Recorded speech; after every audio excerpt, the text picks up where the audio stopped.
Perkenalkan, nama saya Sri Novianti dengan NIM 1806038. Sejarah dari agama Hindu dan Buddha. Yang pertama, kita akan membahas mengenai sejarah agama Hindu. Nah, sejak ribuan tahun silam sebelum Masehi, di India, lebih tepatnya di lembah Sungai Indus, berdiri dua pusat kebudayaan besar, yaitu dengan ditemukannya dua kota kuno, yaitu Mohenjo-daro dan Harappa. Nah, pengembangan dua kota tersebut yaitu dari bangsa Dravida. Sedangkan pada sekitar tahun 1500 sebelum Masehi, datanglah bangsa Arya dari Asia Tengah ke lembah Sungai Indus. Nah, bangsa Arya ini datang dengan membawa pengaruh bagi bangsa Dravida. Salah satunya yaitu kepercayaan. Nah, kepercayaan bangsa Arya yaitu Veda atau Weda yang setelah sampai di India melahirkan agama Hindu. Jadi, lahirnya agama Hindu merupakan bentuk percampuran dari dua kepercayaan, yaitu kepercayaan bangsa Arya dan kepercayaan bangsa Dravida. Nah, selain itu, agama Hindu juga bersifat politeisme, yaitu percaya kepada beberapa dewa. Nah, adapun tiga dewa utama yang dipuji oleh masyarakat Hindu, yaitu yang pertama ada Dewa Brahmana, yaitu dewa pencipta. Yang kedua Dewa Wisnu atau dewa pemelihara. Yang ketiga yaitu Dewa Siwa atau dewa pembinasa. Selanjutnya ada sejarah dari agama Buddha. Nah, agama Buddha ini muncul sekitar tahun 500 sebelum Masehi. Pada masa tersebut di India berkembang kerajaan-kerajaan Hindu yang sangat besar. Salah satunya yaitu dinasti Maurya.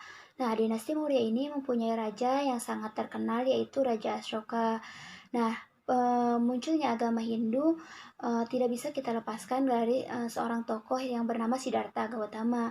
Nah, Siddhartha adalah putra Raja Suradona dari kerajaan Kapilavastu.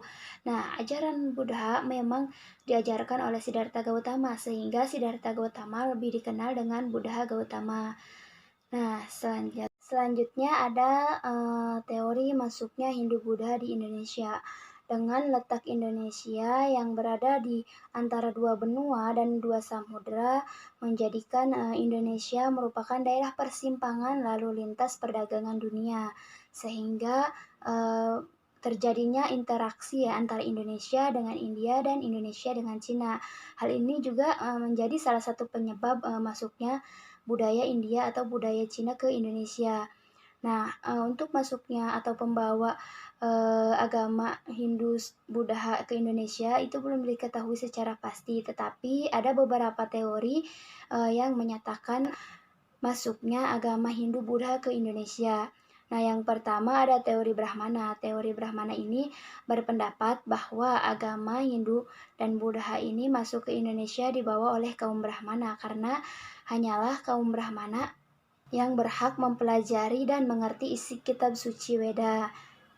Selanjutnya ada teori kesatria. Nah, teori kesatria ini berpendapat bahwa yang membawa agama Hindu ke Indonesia adalah kaum kesatria atau golongan prajurit karena adanya kekacauan politik atau perang di India pada abad 4 sampai 5 Masehi. Maka prajurit yang kalah mereka terdesak dan menyingkir ke Indonesia. Selanjutnya ada teori Waisya. Nah, teori Waisya ini berpendapat bahwa agama Hindu Buddha masuk ke Indonesia dibawa oleh kaum pedagang yang datang untuk berdagang ke Indonesia. Bahkan diduga ada yang menetap karena menikah dengan orang Indonesia.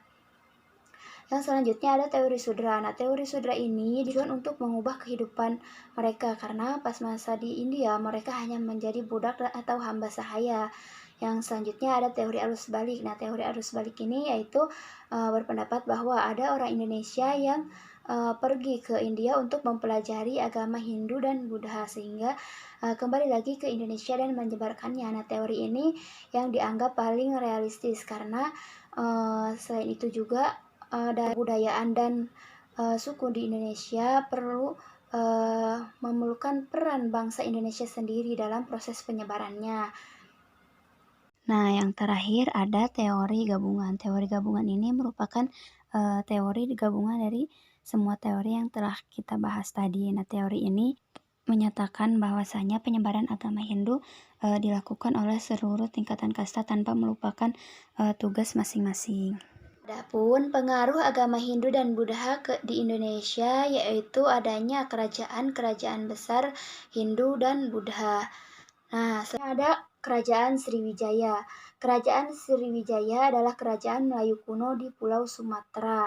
Banyak berpengaruh di Kepulauan Melayu. Nah, bukti adanya Kerajaan Sriwijaya ini berasal dari abad ke-7. Seorang pendeta Tiongkok yang bernama Isting menuliskan bahwa ia mengunjungi Sriwijaya tahun 671 selama 6 bulan. Nah, adapun prasasti pertama yaitu prasasti Kedudukan Bukit di Palembang, Sumatera pada tahun 683. Nah, kerajaan ini pada sekitar tahun 1992 hingga 1993, Pierre atau Yepis Manguin membuktikan bahwa pusat Sriwijaya berada di Sungai Musi antara Bukit Sugantang dan Sabokingking yang terletak di Provinsi Sumatera Selatan. Nah, selanjutnya ada sumber sejarah dari Kerajaan Sriwijaya. Yang pertama itu dari berita Cina atau berita Tiongkok. Nah, yang pertama ada dari berita Tiongkok. Berita Tiongkok ini dapat kita lihat dari kronik dari dinasti Tang, kronik dari dinasti Song, kronik dari dinasti Ming, kronik perjalanan Ising, kronik Chu Fanchi oleh Cha Tua, kronik Tao Chi Liu oleh Wang Tayan, dan yang terakhir bisa kita lihat di kronik Ling Wai Tai Ta oleh Chou Kufei, kronik Ying Yang Senlan oleh Mao Huan. Nah, yang kedua yaitu prasasti berbahasa Melayu kuno. Yang pertama itu ada prasasti Kedudukan Bukit pada tanggal 16 Juni 682 Masehi di Palembang. Yang kedua ada prasasti Talang Tuo tanggal 23 Maret 684 Masehi di Palembang. Yang ketiga ada prasasti Talaga Batu abad ke-7 Masehi di Palembang. Yang keempat, prasasti Karangbarahi abad ke-7 Masehi di Jambi. Yang kelima, ada prasasti Kota Kapur tanggal 28 Februari 686 Masehi di Pulau Bangka. Yang keenam, ada prasasti Ligor di Thailand. Yang ketujuh, ada prasasti Nalanda di India.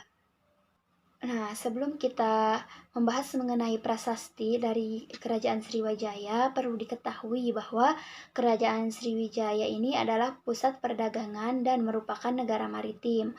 Kerajaan ini terdiri atas 3 zona utama. Yang pertama ada daerah ibu kota Muara yang berpusatkan Palembang, lembah Sungai Musi yang berfungsi sebagai daerah pendukung, dan daerah-daerah muara saingan yang mampu menjadi pusat kekuasaan saingan. Yang kedua adalah wilayah hulu. Sungai Musi kaya akan beberapa komoditas yang berharga untuk perdagangan Tiongkok. Nah, ibu kota diperintah secara langsung oleh penguasa, sementara daerah pendukung tetap diperintah oleh masyarakat lokal.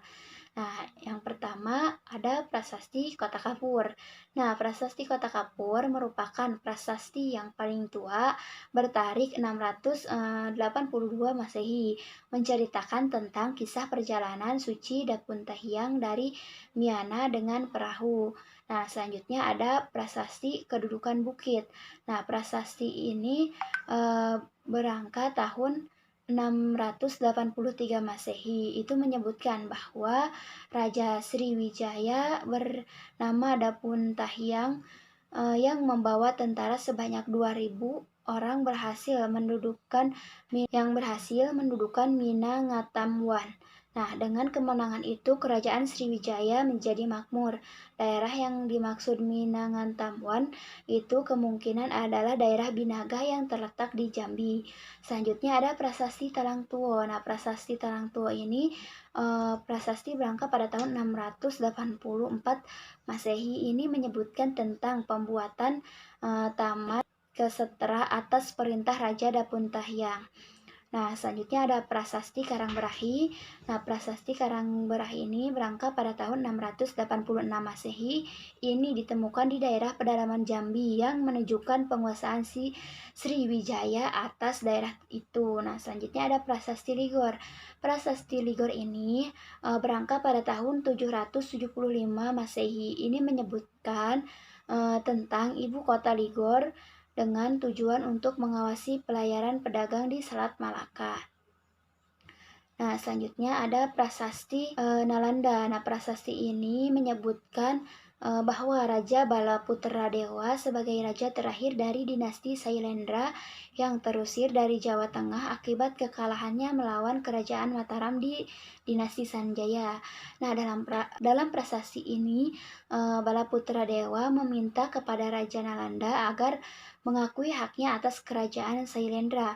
Di samping itu, prasasti ini juga menyebutkan bahwa Raja Balaputradewa berkenan membebaskan 5 buah desa dari pajak untuk membiayai para mahasiswi Sriwijaya yang belajar di Nalanda. Nah, yang terakhir ada Prasasti Tegal Batu.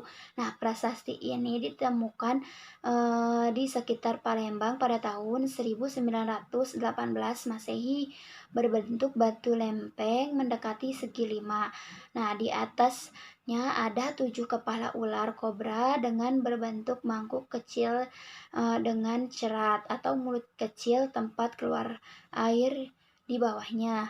Nah, menurut para arkeolog, prasasti ini digunakan untuk pelaksanaan upacara sumpah kesetiaan dan kepatuhan para calon pejabat. Nah, selanjutnya ada keruntuhan dari kerajaan Sriwijaya.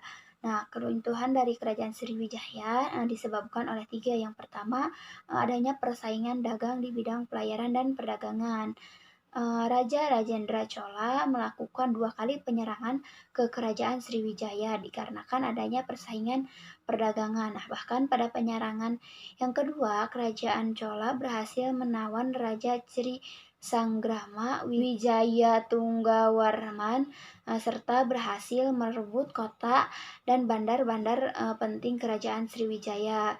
Nah, yang kedua disebabkan oleh adanya perluasan dari kerajaan sebelah utara, yaitu seperti kerajaan Siam dan kerajaan Siam yang juga memiliki kepentingan dalam perdagangan seperti kerajaan Siam yang ingin memperluas wilayah dengan kepentingan perdagangan ke sebelah selatan. Nah, kerajaan Siam ini berhasil menguasai daerah semenanjung Malaka, termasuk tanah Genting Kera. Nah, akibat dari perluasan kerajaan Siam tersebut, kegiatan pelayaran, perdagangan, dan kerajaan Sriwijaya semakin berkurang, sehingga Sriwijaya menjadi kerajaan kecil dan lemah yang wilayahnya terbatas di daerah Palembang. Nah, sedangkan yang terakhir itu karena eksistensi kerajaan Majapahit. Sekitar pada abad ke-13, kerajaan Majapahit datang ke kerajaan Sriwijaya dan menghancurkan kerajaan Sriwijaya.